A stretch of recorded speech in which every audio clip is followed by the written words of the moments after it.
ఒక్కసారి కొమ్మూరి గోల్డ్ కి కాల్ చేయండి. తాకట్లో ఉన్న మీ బంగారాన్ని విడిపించి మార్కెట్ ప్రైస్ కి వాళ్ళు కొనుక్కుని మిగతా డబ్బులు మీకు ఇచ్చేస్తారు. హాయ్, వెల్కమ్ టు మనం టీవీ. మనం టీవీ ఉన్నది మన కోసం. మార్కెట్లో బంగారం ధర అమాంతంగా పెరిగింది. ఇప్పటికీ 10 గ్రాముల బంగారం 1,50,000కు పైగానే బలుకుతుంది. ఒడిదుడుకులకు లోనైనా కాస్త అటు ఇటు కదలాడుతుంది.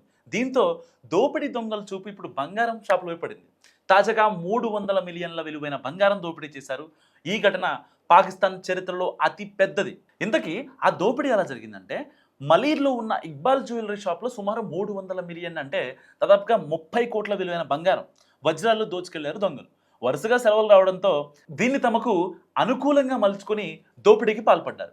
పాకిస్తాన్లోని అతిపెద్ద నగరం కరాచీ. నిత్యం వేలాది మంది పోలీసులు అక్కడ విధులు నిర్వహిస్తూ ఉంటారు.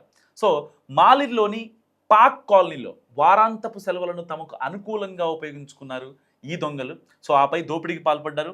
ఇక్బాల్ జ్యువెలరీ షాప్ వెనక గోడలో రంధ్రం చేసి ఖజానాలోకి ప్రవేశించారు. సో బంగారు ఆభరణాలు, వజ్రాలు భారీ మొత్తంలో దోచుకెళ్లారు.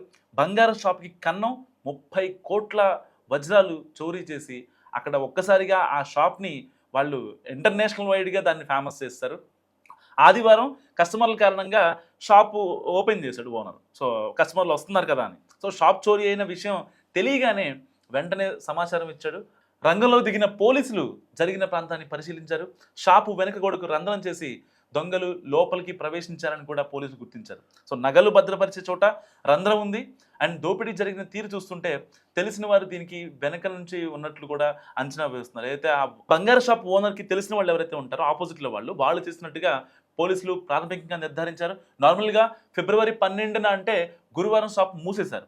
ఆ తర్వాత శుక్రవారం, శనివారం సెలవులు వచ్చాయి.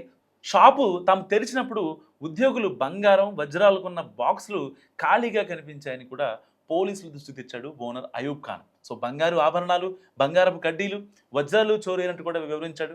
సో కట్ చేస్తే 30 కోట్ల విలువైన బంగారం చోరీ అయింది. సో పాకిస్తాన్ చరిత్రలోనే నాకు తెలిసి ఇది వరల్డ్ వైడ్గానే నిజంగా పెద్ద బంగారు దోపిడీ అని చెప్పుకోవచ్చు. మీరేమనుకుంటున్నారు? కామెంట్ చేయండి.